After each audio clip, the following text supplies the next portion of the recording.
What's up, everybody? It's your man, Danelle, aka Small Guy Promotions, aka the Omaha Fatty, coming with another podcast episode of What's Up, Omaha. And today I have a new friend and guest on with us, Jeanie of Let's Eat Papillion. Jeanie, how are you today? Perfect. Good. It's a nice day outside, sunny. You got that window front, the sun's beaming in. Beautiful. It's warm actually up here. I'm enjoying it. I like hoodies though, so especially this one. You know, I got a rep since we're doing a podcast, Rouge Shrimp Company. There you go. There you go. I got my sweatshirt on. So Let's Eat Papillion. I was at the grand opening last weekend. It was good. You had here's here. Can you hold? Yeah. Oh, go.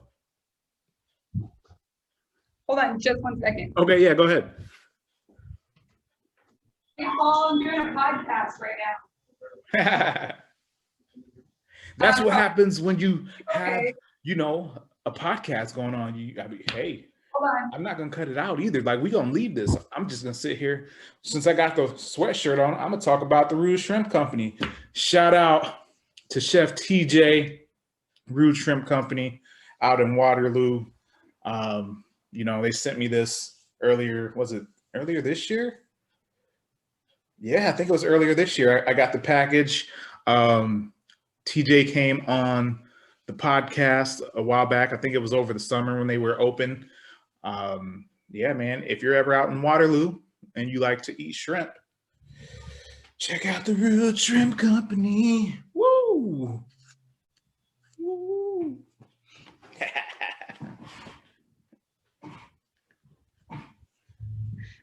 I am so sorry. That's all right. That's the type of stuff that happens. No biggie.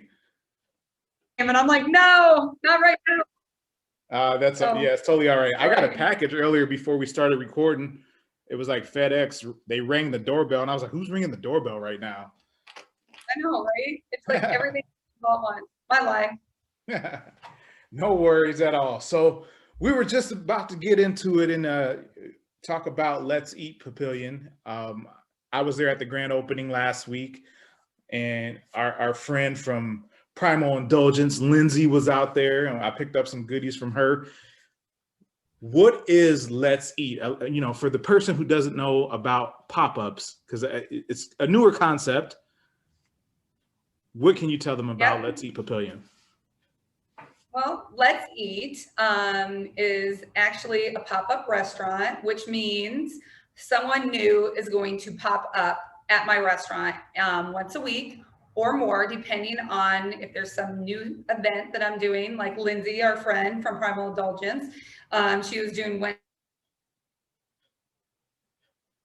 a place for them to come grab their goodies, or for her to kind of explore some new outlets for her business and her products, which that's exactly what we're doing. Not only are we going to have different restaurants and cuisines, but you know, chefs, they can kind of explore some creativity, and maybe not at the restaurant they're working at, or someone that's just right out of culinary school would be able to use my facility to get to the public. And the big point of this is Papillion. So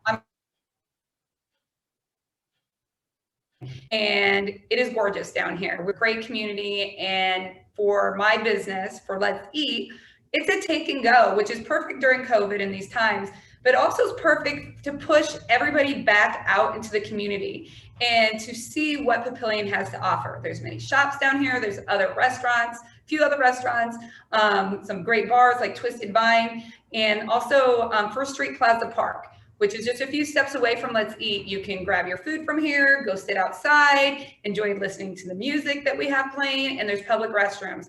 So my main point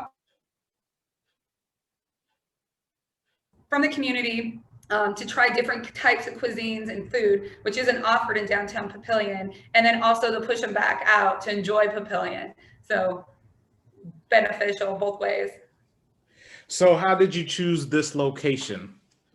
Well, I'm actually living in Papillion, and I have for almost 20 years. I love the community. raised my kids here. I still have school-age kids that do go to school here in Papillion. It's great. It's, you know, crime rate. There's businesses like myself. I actually own a couple other businesses as well, and run them out of downtown Papillion, which is great. We are a great supportive community, and that's why I chose this spot. Also, we are in need of variety. We need different type of food down here. I want every type of food you can think of. I don't care. I want to try it. I want the community to be able to try it, have an opportunity. You know, Indian food, you know, and Korean food, every different type of food. I'd love to.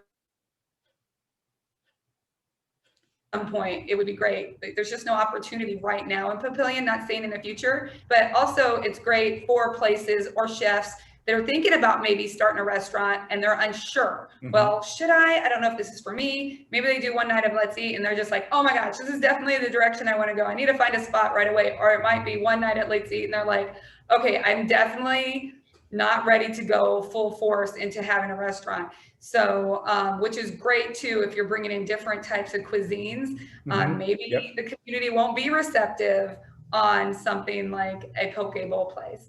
But, you know, bringing an Italian night and it's going to be a little bit of a roller coaster and a learning process, not only for me, but my clients as well, to see, you know, what everybody's going to respond to. You just never know. Yeah.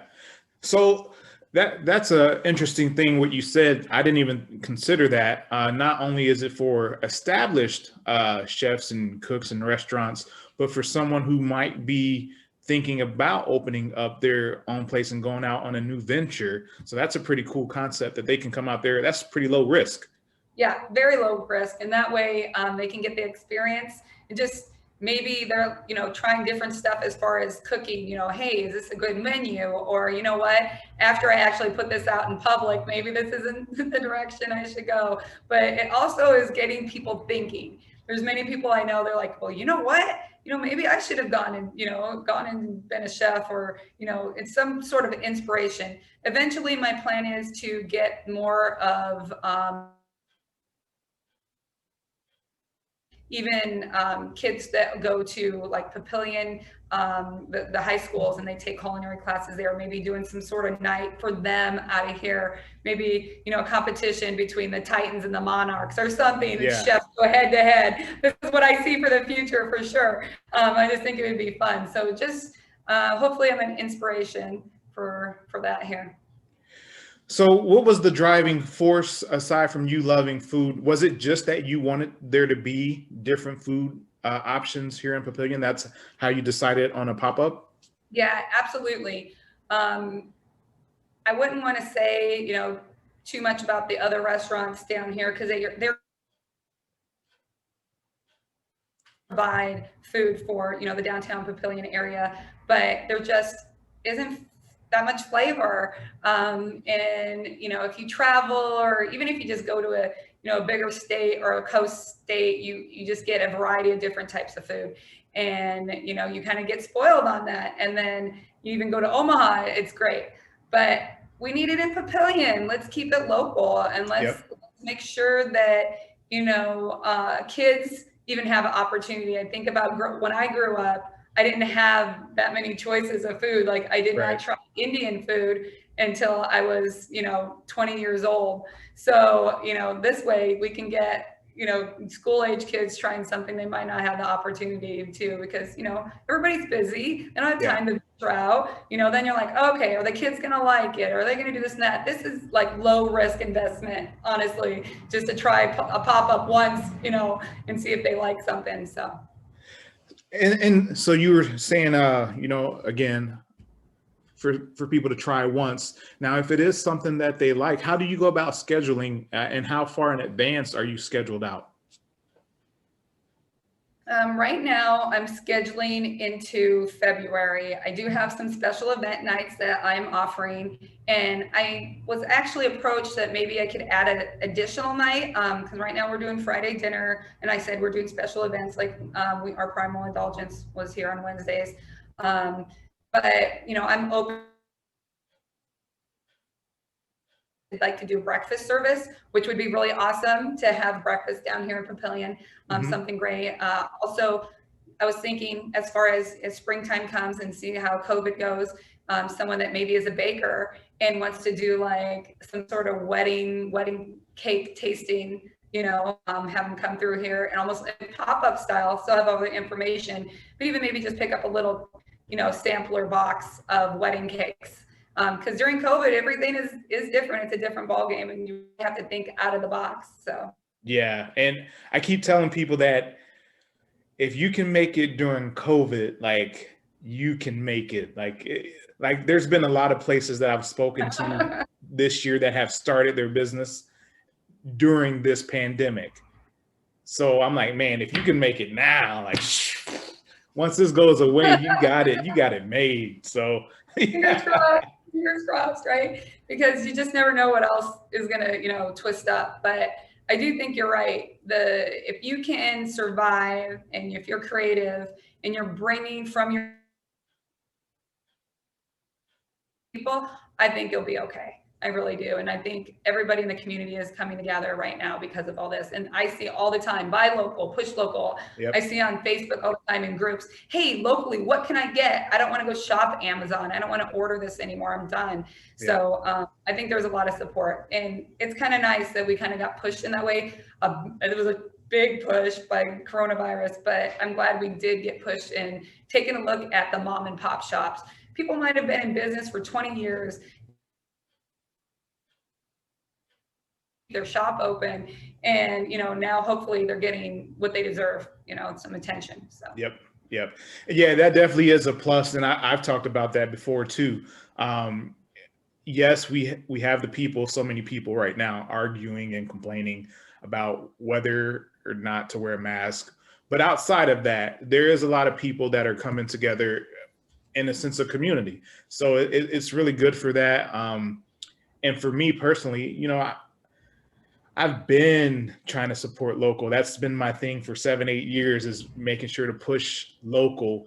And I've always felt that you don't have to buy everything locally, but if you can find a good balance to, you can shop locally and still, shop at the outlets or whatnot. We're not saying that you have to shop completely 100% locally, but just don't forget about those local people in your community who are like the ones that are really dependent upon your business, because the corporations, they're going to survive. Like they're going to survive or get bailed out or whatever. Community people who put everything that they have into their dream, why wouldn't you want to support someone going after their dream? Like, why not? Absolutely. I agree with you. And that's awesome. Thank you for doing that for so many years and supporting local. It's really awesome. Thanks. And I think also, like, a lot of us business owners would love to say thanks or have some sort of way to let our, patrons or customers know. It is a really big deal. One of my other businesses as well out of Papillion, I have people call it. I live in Papillion, I'd like to use you or get a quote from you or whatnot. So that's awesome. That's a really good feeling, especially like what you said. Yeah. You're busting your booty against these big companies that are from other states. And then it's almost like, people are like, well, I went with a big company name, I'm like, yeah. That doesn't mean you're getting the best quality. That doesn't mean they're going to care about you. And you know what? That corporation can take their office out of Omaha, and then how are you going to find anybody? So that's why I like to tell my customers, at my office, you're probably going to see me. You're going to talk to me. I'm the person that that is going to understand your situation, because I've been here from the beginning to end. You're not talking to a call center in Memphis, Tennessee. Yeah. So when you say, let me talk to a manager, Karen, just joking, but you're going to actually talk to someone locally, which is nice when you get that. And I'm not just talking about food and restaurants. I'm talking about any kind of service business. So that's nice. It just irks me when they're like, we're right here in Omaha, or we're in Papillion, La Vista, blah, blah, blah. And then you call them and you get a different part of the country. And they're just like, oh yeah. That stinks. Yeah, it's definitely a great feeling. And I know something that I appreciate is what you touched on there is if I go to a restaurant and the owner comes out and greets us, or at some point during the meal just comes and checks on us, like you feel a lot different than when you go to like a chain place where it's just like, hey, give me the money, give me the food, and let me get out of here. Like it's a totally different vibe. So that is something that I personally appreciate, and I like it. In some of the reviews that I've written on the foodie side with Omaha Fatty, that's something that I've touched on, is being able to have that interaction with the person who owns it and who actually cares so much about that business and that customer. It's just cool to see. Well, and I think kind of, let me touch on that. Like what I'm getting from that is an experience. Like when you go out to eat, it's something more than just, yeah, I'm hungry, I need to put something in my belly. It's an experience. And it's cool to say, hey, we're gonna come up with this concept. And you hear someone say, well, that was my great grandmother's recipe. And she came over, from this country a long time ago. And it is an experience and almost an entertainment. So to learn about, the business owner or the proprietor or whoever you're talking to, the manager that's local, it is meaningful. It's an experience, and you learn about people. And sometimes I get it, not all of us have time to stop and talk. Yep. But eventually your story gets out and people hear that, and I do appreciate that. So yeah, and you build relationships. It's not just about the business owner and the customer. In some of those instances, you actually bridge the gap and become friends. Yeah. Or so I mean, especially if it's a place that you go to often and you love to support. And I try to do that as much as I can, but there's so many places to eat at that it gets tough sometimes, where you go to a place and it was really good, but there's 4 other places that you have to try too. I see some of the food pictures you post and I'm thinking I would immediately have to sign up. I eat so much when I go to a place, I'm always so full. It's just like, okay, can I try one of those? Can I try one of those? Let me try one of those. Yeah. So, I tell you, this pandemic has taken a toll on me, just since I'm not training. We do jujitsu, and since we haven't been training since probably, I don't know, I think I went once or twice after March, but for the most part, we're just around the house. So I've gained so much weight because I'm not doing anything. Like, but you know what? It's okay. I'll gladly take on that burden and support where I can. And I'm starting to get back into like just working out at home just to do something, but it's not the same. Yeah. So no, I mean, it's good though. It's good. It'll be okay. Yeah, I'm not worried about it. Eat good and be happy. So for the prospective business partner who would want to come in to the pop-up, can you tell a little bit about how that works? I know we talked about John from Golden Bowl when I was there. And, some people, as we said earlier, don't necessarily know much detail about a pop-up. Do you have a kitchen where they can cook in the back, or are they bringing like the catering trays, or how's that work? Yeah, so as far as my kitchen, I don't have a full commercial kitchen as of yet. That'll be in the works. So it's limited right now. As far as other pop-ups, you would think people don't cook there, and they don't. So if you have a pop-up in the park or at a fair or at some other these places, there isn't a commercial kitchen. So they are bringing the food for the most part prepared in their kitchen, in the environment. Have availability here for a fryer, a grill, a griddle, which is provided outside my building, which is fine. And also, there's a sink facility, there's restroom for them to use. Since I'm a pop-up, people are taking and going. It's not like for the public, but so it's better than being like at a pop-up at like Papillion days, because you don't have to deal with the weather and everything is right here for you in the wind. You don't have to worry about it. But I have the facility ready to go to just serve at it, which is, I have restaurants. So when they're interested in doing a pop-up, I usually tell the restaurant owner or chef, or manager, anything affiliated with the place that wants to sign up to come to my establishment and kind of take a look at it. Because when they hear pop-up, they get kind of worried. They think of a tent and I'm like set up outside something.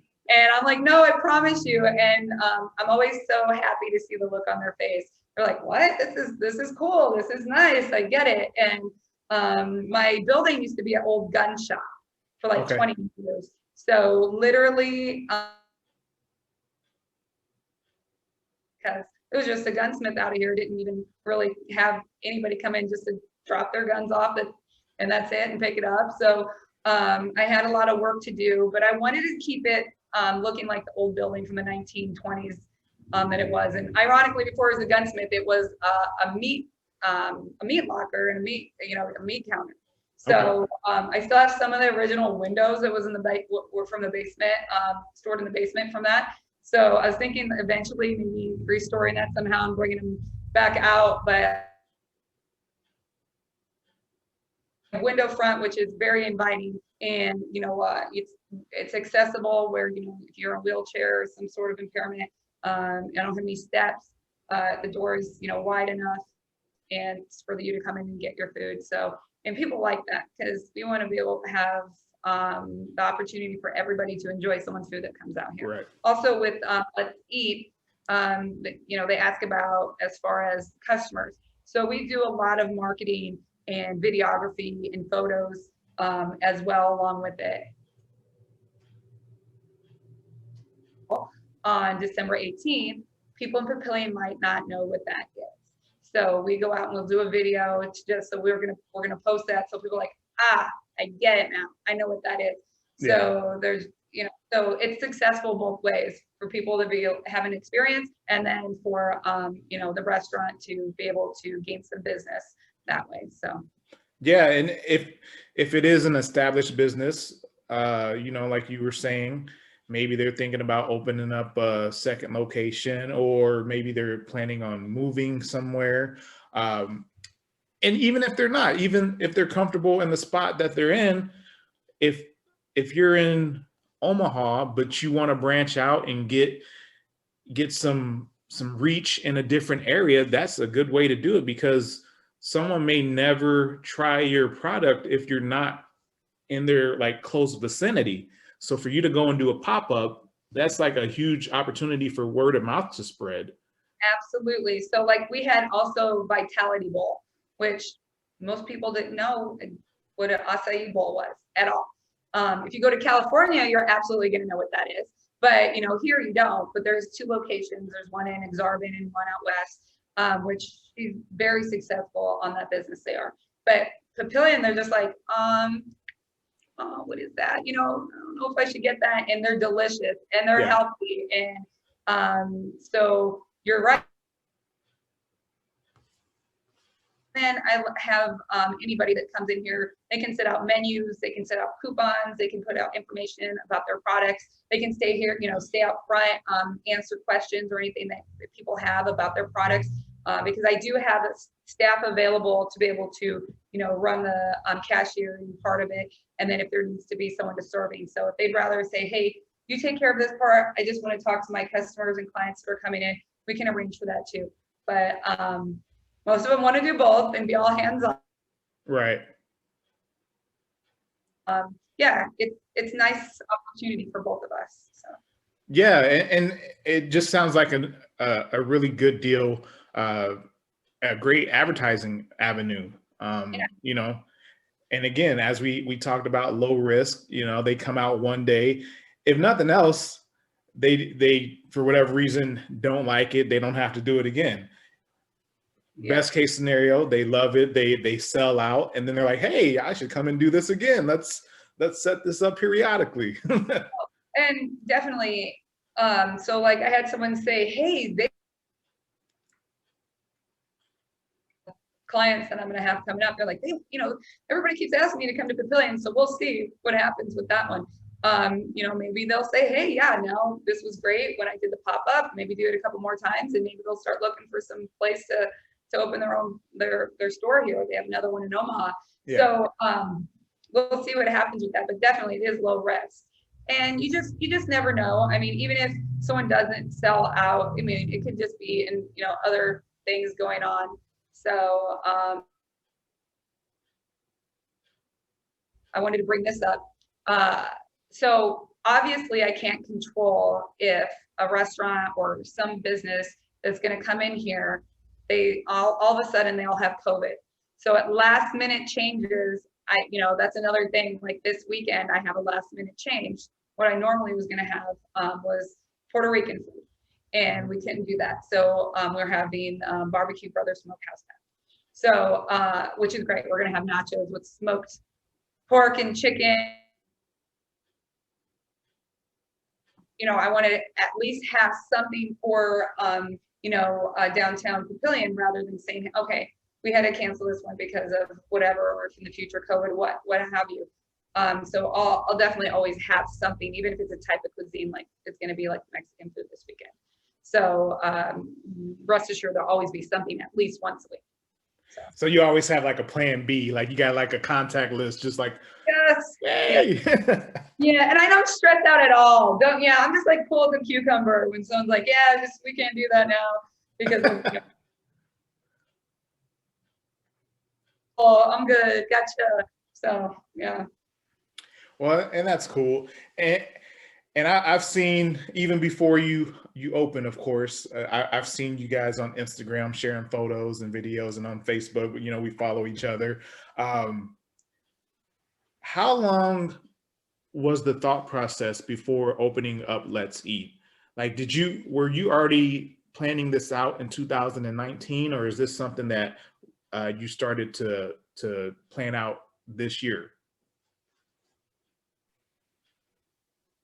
Well, so I have another business, and my business partner, he actually makes a lot of good barbecue food.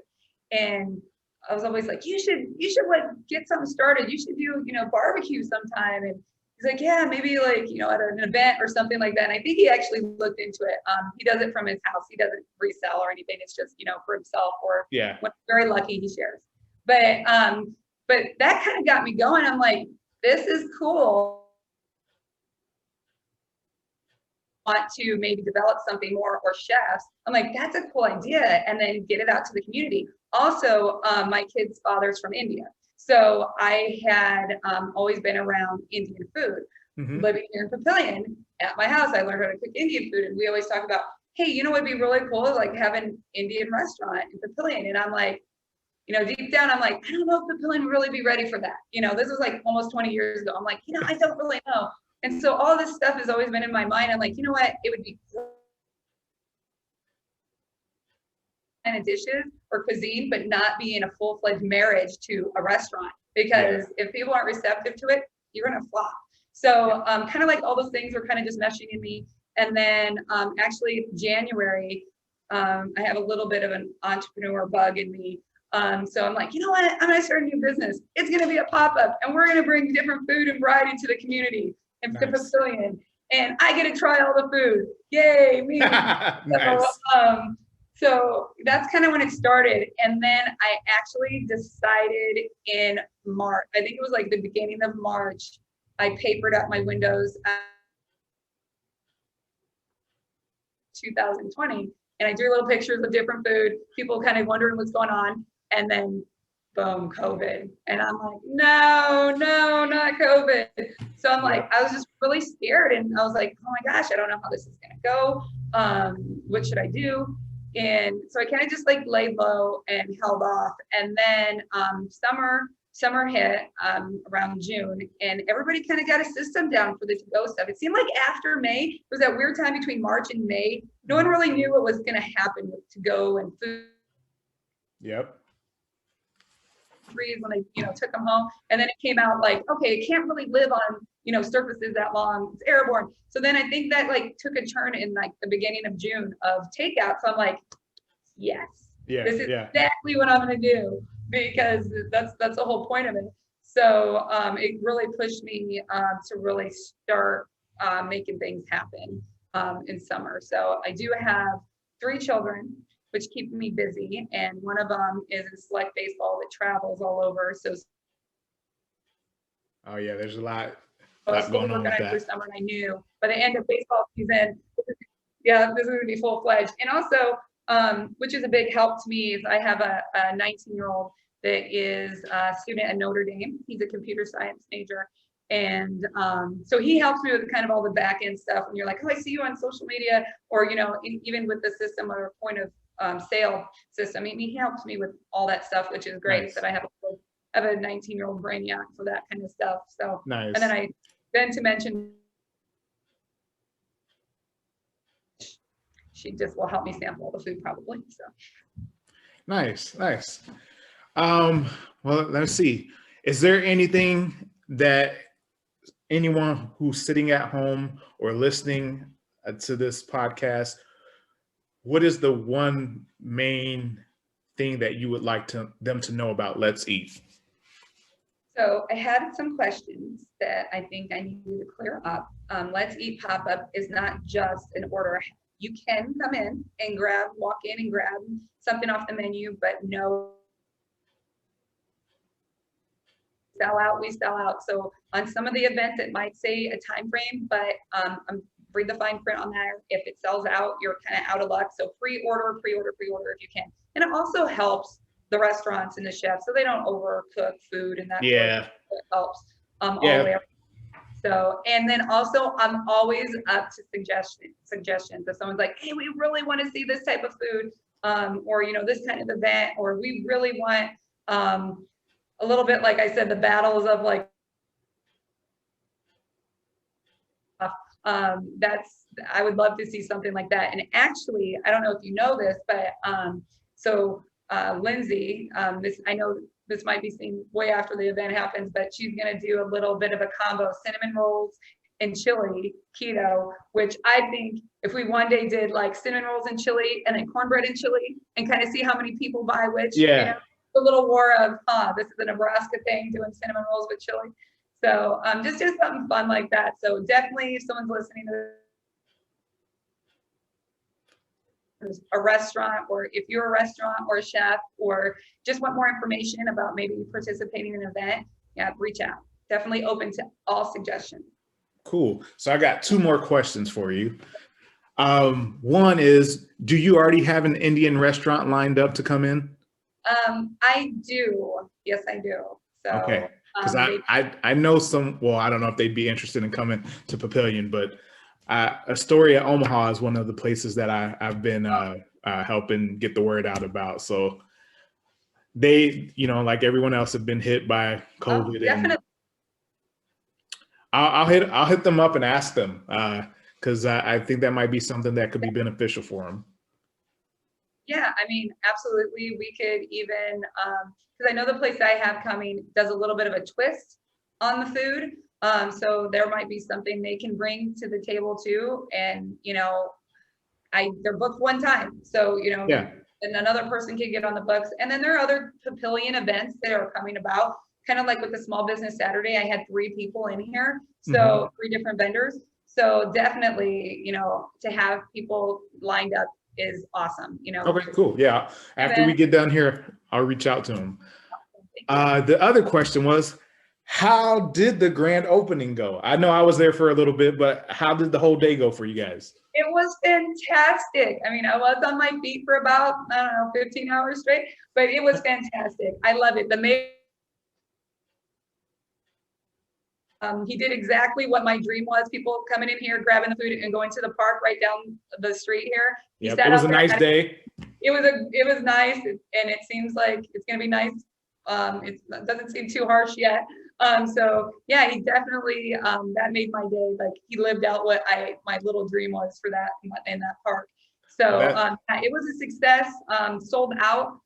People ordered ahead of time. I think this time around, they kind of understand, like, okay, they could run out, and this stuff is delicious, and, you know, I don't want that to happen again. So yeah, it was a success, and thank you so much for coming out. Yeah. You know, again, I knew we had to get out and support, and I had seen that it was your grand opening, but I wasn't even thinking, because like I said, I knew Lindsay from, you know, before, when she was at one of our events, and I was going to get hot chocolate, and then I was like, Oh yeah, Let's Eat. It's like right there. Like we can't not stop at Let's Eat and go and like check it out. So I'm glad we were able to do that. That was cool. Oh, and I could have actually opened on a better day, to be honest. Like the Saturday after Thanksgiving is a little hard because Yep.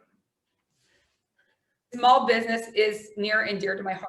So I did want to do that on Small Business Saturday because I'm a small business owner and that's a big deal to me. So I could have picked a better day probably, but I mean, it was still a success, but still, I bet more people will be out, on not the Saturday after Thanksgiving. So. Now I think that was actually, yeah, that was a good move, I think. Yeah, I'm glad that we were able to stop in and get some stuff and support and meet you and talk and just get this set up. I mean, yeah, I'm glad, and I'm excited to see what will come from this. And yeah, I'll definitely help you however I can, and if I can reach out to some businesses for you, I'll be more than happy to do that. So. Thank you. Well, yes, I made a really good lifelong friend, it looks like. And we have the same love. We love food. Oh, love food, love food. And yeah, the weather, like you said, though, it's been wonderful. So hopefully we'll keep that going. I'm not mad that there's no snow. So I can go, no. I'll be good. That's all. Yeah. All right, last thing. Where can people find you physically? Where are you located, your address, and how can people contact you? And what platforms is Let's Eat on? Okay, so we're located at 110 North Washington Street in Papillion. We're right downtown on the historic 84th Street in Papillion. We're right next door to the Eagles. We're on the west side of the street. And you can find us online at let'seatpapio.com. Also, if you happen to be walking by, for Instagram and Facebook, and that's Let's Eat Papio as well. So you should be able to find us. We're kind of all over. Everybody's sharing and liking right now. They had a little taste of it on my grand opening, so it's wonderful to see people are happy. So. Yeah, all right. And I'll make sure to include all of that information in the description section of this podcast so people can have it and they can just go ahead and click on it. Maybe they don't have an Instagram or a Facebook. Who doesn't have Instagram right now? But I'll make sure to have that so people can check it out. And that's all I've got. I thank you so much for joining, and I wish you all the success. I hope a lot of people come every week, and yeah, I hope that you bring so many different varieties of food to Papillion. Well, thank you so much. I really appreciate it. I had a wonderful time talking to you, and it was great meeting you and seeing you on my grand opening, and you better come back. I will, I promise. I'm right in Papillion. I have no reason not to, and we'll be at the tea shop in the book nook, so I mean, we'll be around. Awesome. So if you're listening, please help us grow. You can hit the subscribe wherever it'll be somewhere on here. Hit the subscribe, and you can share with your friends and let them know about the What's Up Omaha podcast. And as we end every episode, smile, help someone else smile, laugh, and help someone else laugh all day, every day. That's what it is. Yeah. Thank you so much, Jeanie. Thank you.